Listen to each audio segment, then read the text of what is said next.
So, continuing on the keyword research theme, we've got a session now about strategy from someone who I really rate. He does our training on SEO auditing. He's a real all-round expert. If we could have a huge round of applause for Stephan, please, everybody. Good afternoon. How's everybody doing? Oh, come on. Really? This is a great conference. I want to hear some enthusiasm. Who's excited to be here?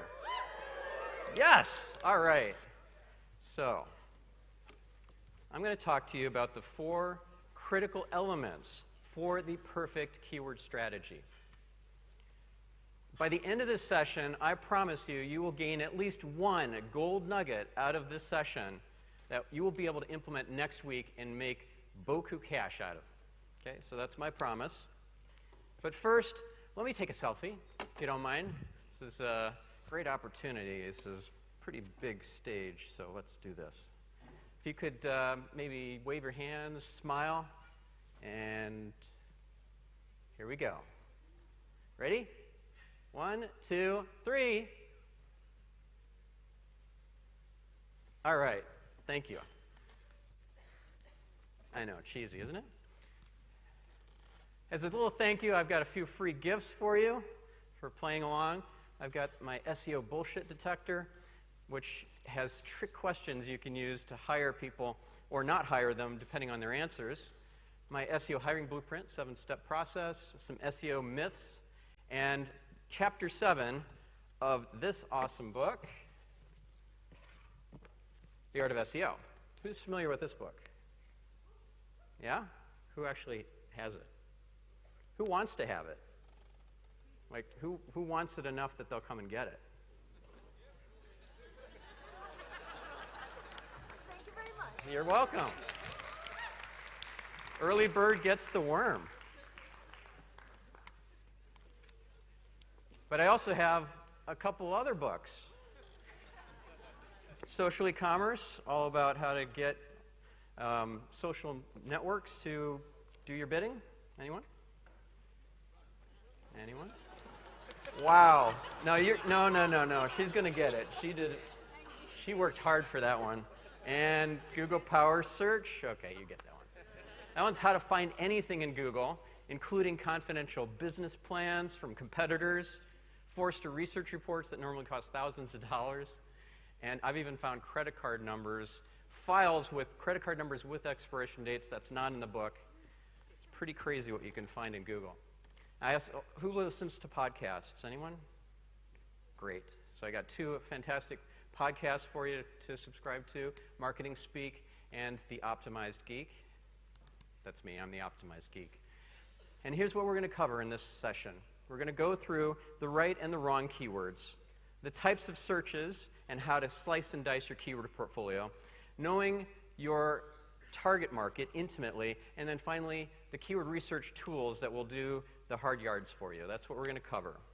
Let's start with number 1 in the 4 keys to the perfect keyword strategy, which is getting the keywords right, the right ones, not the wrong ones. Let's look at what the right ones are. These are keywords that are relevant, they're popular, and they're attainable. They're relevant to your business and to your industry. They are popular with searchers, and they are attainable. We actually have a shot at ranking on page 1, and ideally in the first half of page 1, even top 3 positions, because that's where all the action's happening.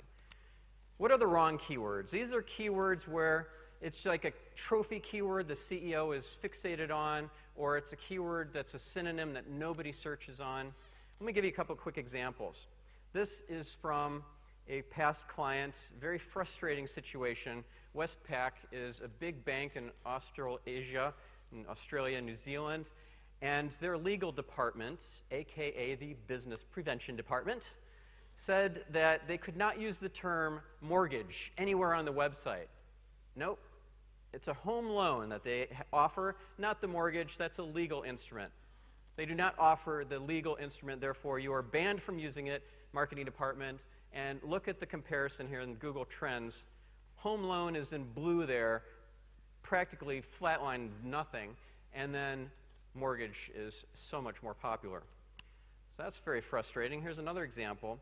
Kohl's department stores in the US, they were fixated on this keyword kitchen electrics. Who's ever heard of that phrase before, kitchen electrics? Anyone? Anyone? Exactly. And yet they were so tied to this keyword, they were on page 1 for it, and it was a complete, utter waste of time. So kitchen electrics, that's a small kitchen appliance like a toaster or a food processor, blender. Clearly no volume, none whatsoever. I think it's all Kohl's employees who are searching for that keyword, and that's it. So number 2 in the perfect keyword strategy is to slice and dice your keyword portfolio by types of searches.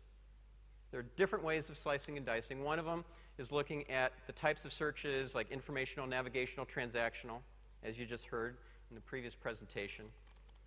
Another way is to look at the funnel and identify where in the funnel the particular searcher is based on likely intent. So awareness, then consideration, then purchase, and finally retention. What if we could map these just basically automagically? Wouldn't that be cool? I'm going to show you a tool that does that in just a few minutes. Of course, there's the long tail, which gets a lot of play. It's actually quite valuable. Even though the search volumes aren't there in aggregate, it can add up to a sizable amount of business for you. So the head terms, which are always so focused, and we're just dying to get those rankings for, there tends to be a lot of competition. They are hard to achieve a high ranking for, and the long tail has a lot more buying intent, typically. If somebody put a model number or a bunch of product attributes into that search query, they probably are pretty motivated to buy that thing, unless they already own it. And then step 3 is knowing your target market, knowing them intimately, really understanding them at a deep level, understanding them as people. It's beyond the demographics and the psychographics and even the sociographics. This is about getting to know them as individuals, even putting names to them, having stories about them, understanding their morning routines, their hobbies, their interests, their family. Just to expand on this a little bit, I forget if it's Adidas or Nike, but they have these life-size posters of teenagers that are their target audience, different teenagers, different personas, in this huge room with all these different lockers next to each of the posters. You can open the locker up, you can see how that person has decorated the locker, their sports gear, their lunch, their textbooks, their book bag, it's all in there. It's almost like full immersion. You can see their life-size poster and then their locker. Life-size poster and then their locker. Isn't that amazing? Once you get inside their heads, you understand their pain points, their challenges. What are their fears? What are their frustrations? And yes, you also want to understand what motivates them, what are the towards sort of motivations as well as the away from motivations. So fears and frustrations are away from. Wants and aspirations are towards. You can do a 4-quadrant, kind of a 4 forces exercise to map out what all these are, their fears, their frustrations, and so forth. And then you can insert into the copy you're writing these triggers that bring them to that fear, that frustration front and center. Get them to feel that pain, to feel the gap between where they are and where they want to be. But it all starts with identifying the right keywords where they're feeling the pain already and they're searching for the solution. And then topic mapping. So instead of just looking at your site architecture and figuring out, well, what are the keywords I want to map to my home page and then to my category level pages and then to my subcategory level pages, etc., to take it to another level and think of it as a thematic mapping. Let's say that you are selling music online and you're starting with the very broad keywords like, I don't know, music, download MP3s, those sorts of keywords. And then you get down to the genre level, electronica, country, R&B, etc. The next level down might be subgenre. So instead of electronic, it might be house or acid. And then even further, more deep down into this thematic tree, you have maybe a particular artist or discography, their album name, their song titles. And then finally, keyword research, doing the hard yards with the tools to brainstorm and to get the data for comparison purposes to build your portfolio. Because you don't want to just go with your gut. So let's look at how we do that. We're going to look not only at search volume, but also use keyword ideas, brainstorming tools. We're going to look at topics and entities instead of just the keywords themselves, because there are multiple keywords within an entity or a topic. Looking at trends, seasonality, for example. Looking at geographic variance.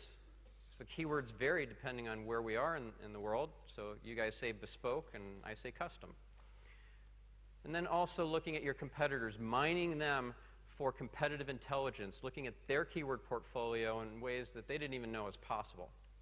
So let's have a look at some of these awesome tools that are part of my tool set. And it's so important that you use a range of tools, not just rely on one or two tools. You're looking for corroboration across multiple tools. One tool might say that the trend is going up. Another tool might say it's going down. We'll start with keyword brainstorming, and then we'll move into the more hardcore tools, which will give us numbers.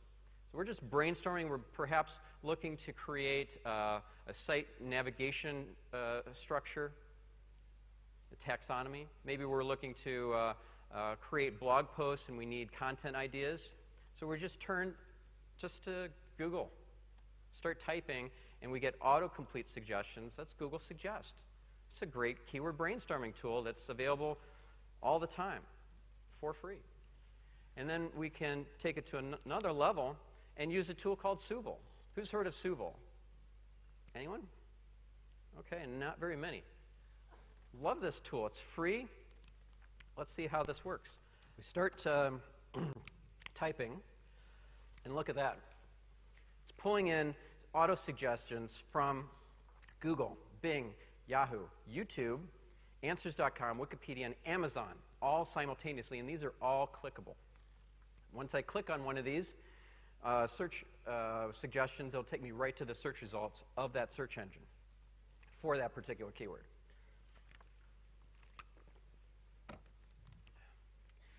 Another great tool based, again, on Google Suggest is Uber Suggest. Watch what happens if I select a word here, like Brighton.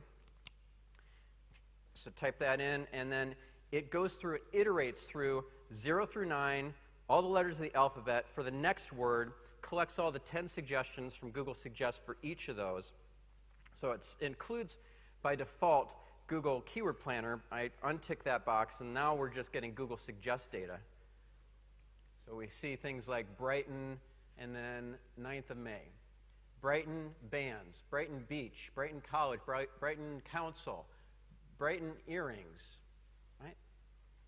Pretty cool. And then, of course, we can export that, pull that into Excel or what have you. Another fun tool that's free, it's quite useful, especially when you're trying to figure out featured snippets that you want to target and you're looking to create FAQs and that sort of stuff, is answerthepublic.com. Here's how that works. You see this funny-looking guy that starts picking his teeth or rolling his eyes at you, and you start typing your keyword in there. Let's do SEO. He's getting impatient there. It's pulling in data. These are keywords that are popular, question-based keywords. Who, what, when, where, and why. Very pretty visual here. Not terribly usable. So I like to switch to data view. So if you scroll back up a bit, and you'll see, click on the data tab, and now much easier view. We can download everything with that download CSV button at the very top right. We also get implied questions that are prepositions like in and within and through and near and to and for, etc. That's all downloadable. as well. Anyone know where this data source is? Where this is being pulled from? Anyone? Bueller? What? Google Suggests. Thank you. If I had an extra book, I'd give it to you. Good job.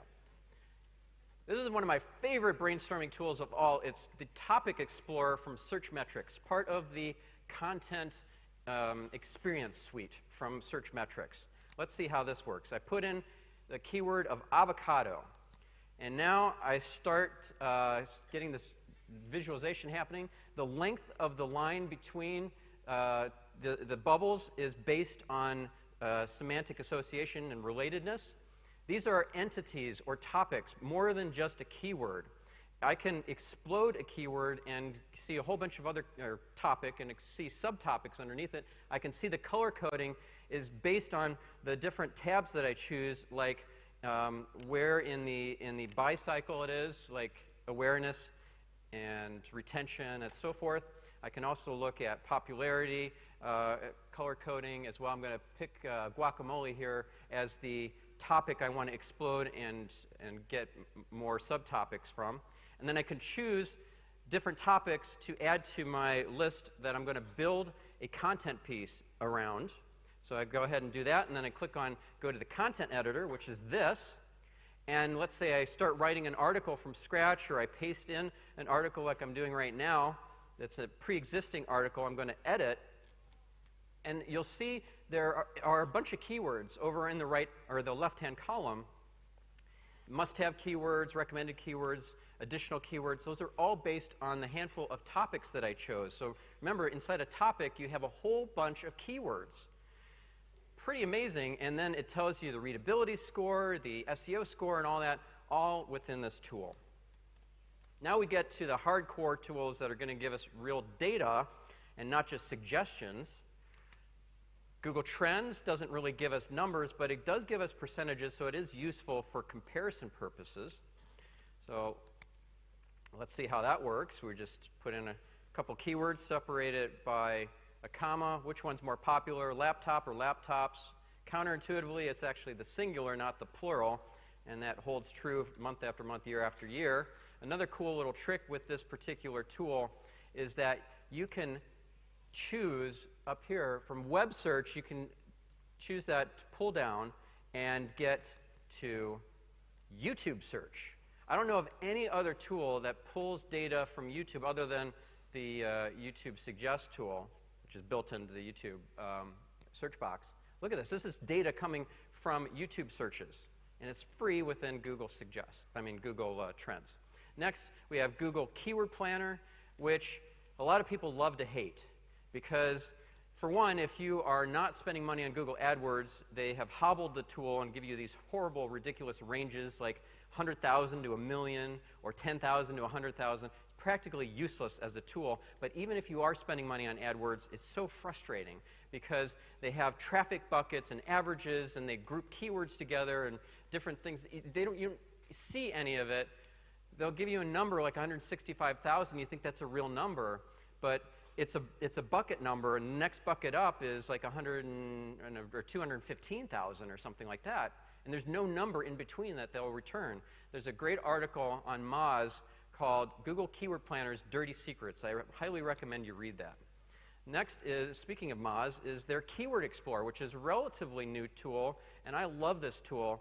Let's see how this works. So what we do is we put in a keyword, and we'll get not only it's a relatively small range, and that's because they want to give it within 95% accuracy. So I do appreciate that they are within a standard deviation here, so I don't mind the range in this case. They also give a couple of metrics that I love: difficulty and the percentage of CTR, organic CTR. So if there's a lot of stuff happening on the page, a lot of ads, a lot of SERP features, it's taken away clicks from the organic listings, then we can see that. And then priority, which also takes into account when we build a keyword list, our importance scoring. So we can say, by default, it's a 3, but maybe this keyword we want to give it a 10, and that increases that priority for that particular keyword when we're building keyword lists. So let's go to keyword suggestions. And one thing that is oftentimes missed is that you can filter down to just question-based keywords, which is great for your featured snippet building and FAQ building strategies. And then we have Rank Ranger Keyword Finder. I love Rank Ranger as a tool set for tracking rankings. The Keyword Finder is just another great tool from them. So let's see how that works. Just choose questions in this case, or popular keywords. We can sort by relevance. We can sort by popularity. And there we go. Good stuff. And then we have SEMrush, which I love this tool set. And let's see how we can identify our competitors' featured snippets so we can steal some of those weaker snippets. So I'm going to put in a competitor here, or I'll put in Moz, not that he's a competitor, he's a friend, and, well, Rand is no longer there, but anyways, put in Moz.com. And then you can see here, if we go to organic research, a huge pile of keywords that they rank for, but I just want to look at the featured snippets that they have. So over on the right-hand side, you'll see featured snippets as a clickable link. Click on that, and it filters down to just the featured snippets, which is pretty amazing. And I'm going to identify those featured snippets that are weak because they're not in the right format. It's not the ideal format. Let's say it's a how-to sort of query. And a better format than a paragraph featured snippet would be a list snippet, ideally a numbered list snippet. So we identify those. Also, you can see in SEMrush the cached version. This is very volatile space, the featured snippets. So if you want a featured snippet and maybe that they've already lost it, you can go back in time, look at the cache. And then search metrics we already saw, but there's also the research suite, which is amazing. And then finally stat search analytics. You can do dynamic tagging. So I'll quickly show you a little bit in that. So you could say, well, just show me all of the featured snippets, the keywords that are featured snippets that are list type, and show me if I have rankings for any of those. So that is my favorite set of tools. So thank you very much. I'm Stephan Spencer, co-author of The Art of SEO. Again, there's my gifts. Thank you for your time.